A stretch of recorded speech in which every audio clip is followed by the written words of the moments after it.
भाभी सोना को। ठीक है महाराज। जो देवर जी मुलाकात करेगा। अच्छा महाराज, मैं खुद ही बुला लेता हूँ। सूरतिया रे बाबुआ भाभिया के आए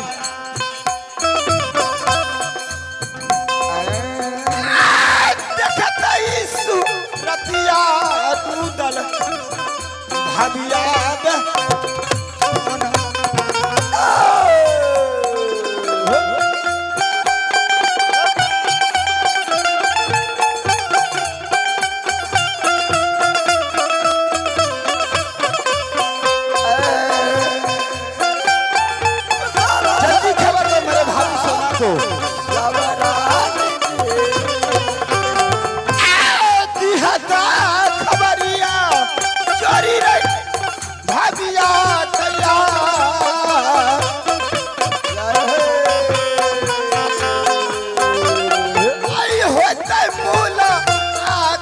भाभी के अब सिंहा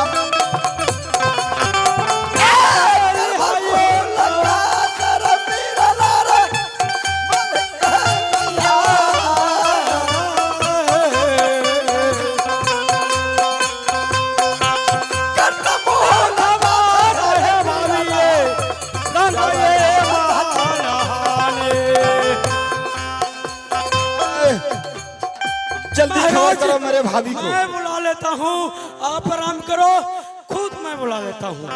अरे बैठल देहिया जोरिया खरीद पड़ेगा। क्यों नहीं महाराज, मैं तो बैठे बैठे दिल नहीं लग रहा है। अच्छा छतरी काम है।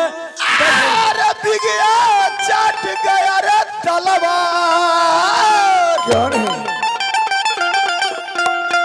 अरे पोसला बेटा ला गई। अरे ये देवला की अरे के न जाने रुदाल रे महारा के न जाने अब रुदाल को रुदाल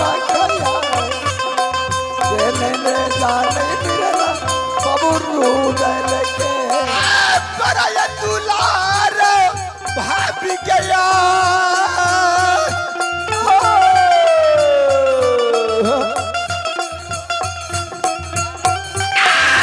बड़ा दुलारा लग गई भाभी सोनमा के। जल्दी खबर करो मेरे भाभी को। सोना गया रानी सोनमा के खबर बबुआ भाभी जी के आई खबरिया भाभी सोनमा को खबरिया भाभी खबरिया भाभी सोनमा के। अरे राम रुदल आज हो आई करे आराम रुदल अब पटिया को। महाराज आप आराम करो, मैं बुला लेता हूँ। जल्दी खबर करो मेरे भाभी सोना को। महारानी जी जिए ये महारानी जी।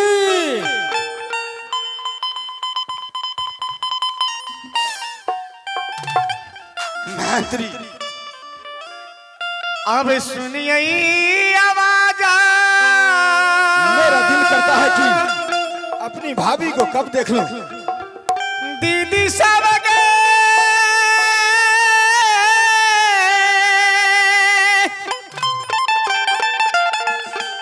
देवर जी के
परलाना।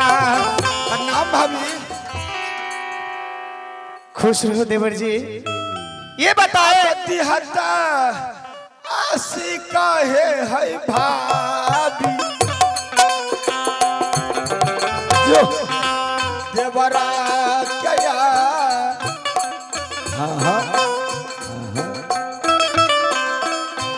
सब दिन मानिया है भाभी मैया के समा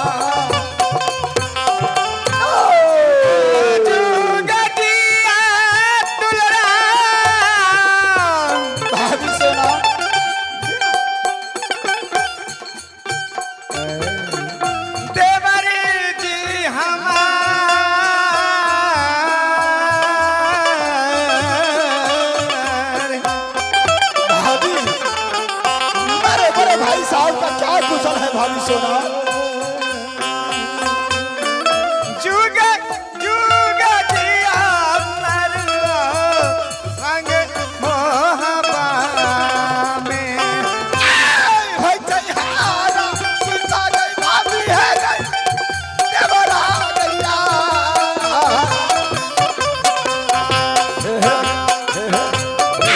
है जयहारा सीता गई भाभी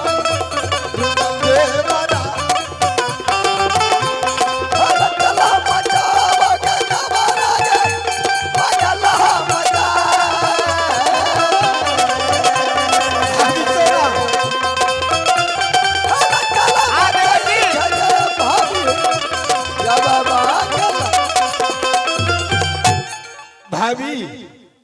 हाँ देवर जी। मेरे बड़े भाई साहब का क्या कुशल है भाभी? आपके बड़े भाई का कुशल ही कुशल है देवर जी। वो आराम कर रहे हैं महल में। बताइए अब सुरता क्यों नहीं? देखै चाहै देवरा आहा, मतिया हैया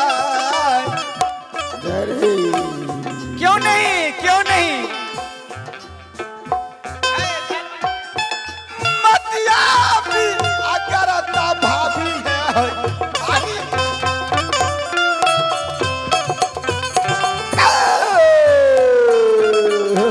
देवर जी भाभी का जो सूरत है मुझे देख करके नहीं रहा जाता है। तोहरा सूरतिया है भाभी दुतिया के चा क्यों नहीं क्यों नहीं? भाभी हाँ देवर जी असुरता देखे चाहे देवरा मतिया राबै छा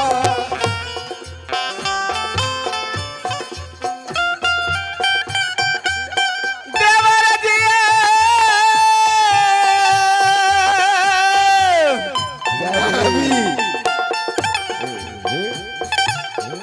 होई छै होया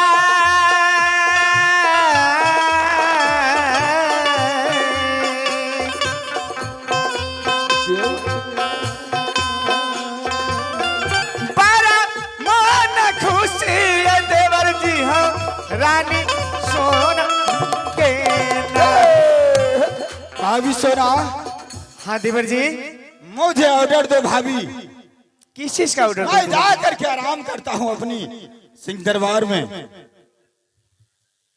मैं ऑर्डर दूं आपको? हाँ भाभी ठीक है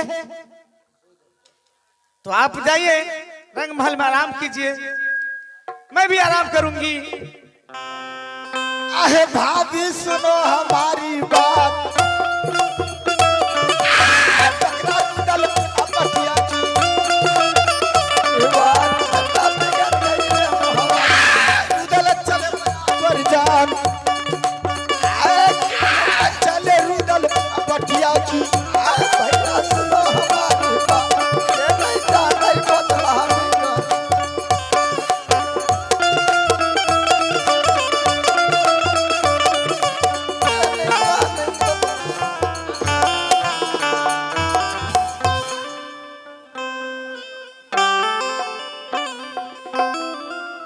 मास्टर साहब देवर जी तो चलिए गेले अपना के तो जानते छे 4-5 दिन भए गेले ओहिना हालत खराबे छे ये महाराज जी की भेल हमरा हमरा तो बोलल नहीं जाए नहीं बोलल जाइए ना साफे नहीं तैयो पर हम बोलबे करब है ना अब कहियो ना एगो की कहब की कहै छियै हमे आए रास्ता में आबे रहिए अच्छा त हमरा एगो कहलकै बुड़बक बुर्बक हाँ अहाँ के के कहलकै बुर्बक यौ तो सुनियो कहियो त हम ओकरा पूछलिए जे बुड़बक क्या प्रकार के है छै क्या प्रकार के छै बताते हैं बता दियो तो सुन लियो बुड़बक क्या प्रकार के है छै क्या प्रकार के छै बुड़बक नंबर 1 जे अपना गाड़ी से दूसरा गाड़ी करे ओवरटेक आ बुड़बक नंबर 2 जे बसा काम से दूर आ बुड़बक नंबर 3 जे कनियन के लेके भेजा भी आ बुड़बक नंबर 4 जे दूसरा के द्वार पर करे जा मार आ बुड़बक नंबर 5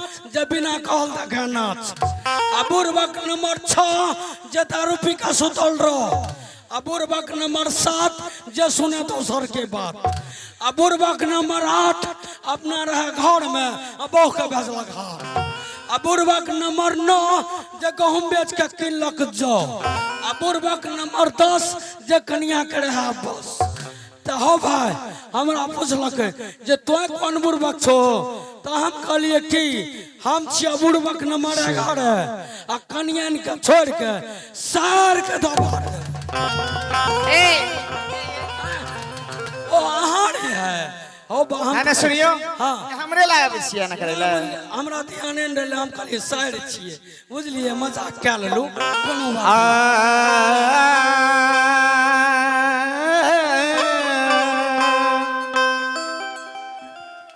करे भैया राम दीदी साहब आये महलई में या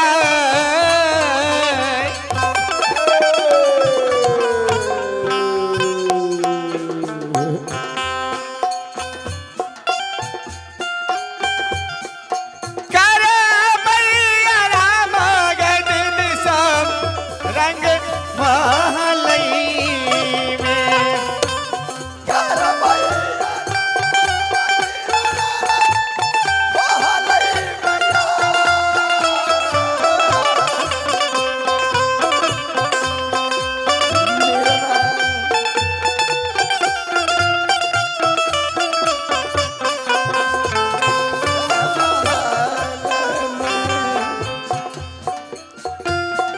मैया महलई मैया कर भैया राम गए रंग महल में भैया राम महलई मैया भैया राम गई जब महलई में मैया के सुना दुर्गा मेरी माई गई रंग महलई में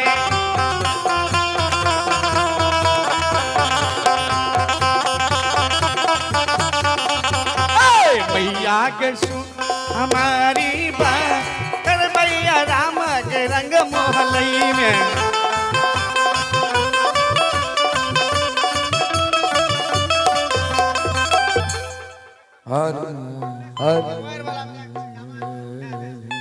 जा माता जगदम्बे की आज जा माता जगदम्बे की हे जी सदा करा कल्याण पद पंकज श्री नाय करो हे जी नाटक करू बखा